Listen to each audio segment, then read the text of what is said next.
The village of Tyneham nestles in a lush green valley within a mile of the sea in a remote part of the Dorset coast. Unlike most of the British countryside, the village and its surroundings have escaped the ravages of modern farming. To the north is Grange Hill, Whiteway Hill and Povington Hill, from where the white cliffs of Arish Mell can be seen, with the Mute Rocks stretching out into the sea. To the south is Tyneham Cap and the distinctive outline of Gad Cliff. A path running southwestward to the sea ends at Warbarrow Bay, from where on a clear day to the west you can see the Isle of Portland.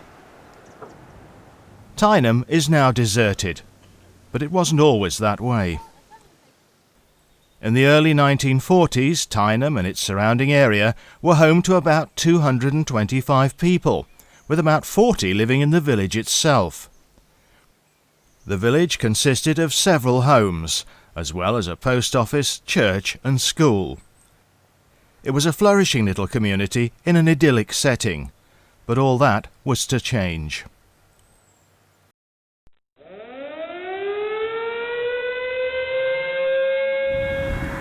When I was working on the farm at Barnston, the German firefighters used to come through Warbarrow Bay, fly right through the valley, just a few feet off the ground, and drop a bomb on Swanage.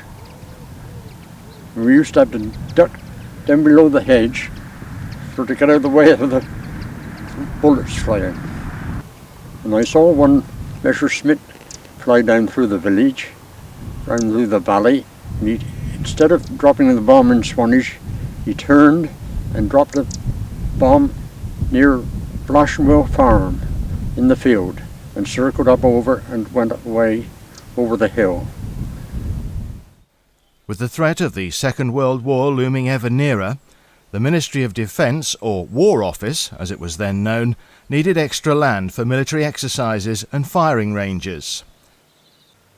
The village of Tyneham and 7,500 acres of surrounding heathland and chalk downland were commandeered. The more than 200 people living there had to leave.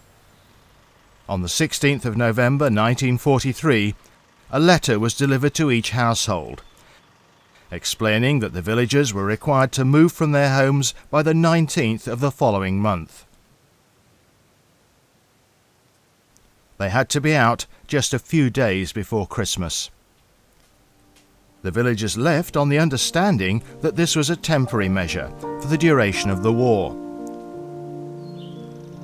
A notice was left pinned on the church door.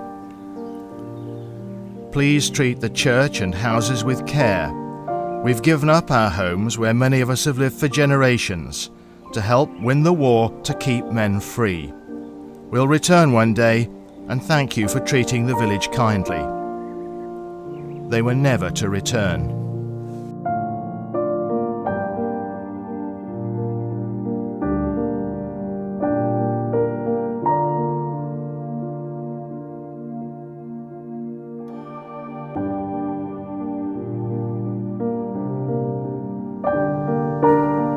In 1948, the Army placed a compulsory purchase order on the land, and it's remained a military training area ever since. We had a month to get out, and there had been some men here looking around, and they told us that there was nothing unusual going to happen. We were just looking around.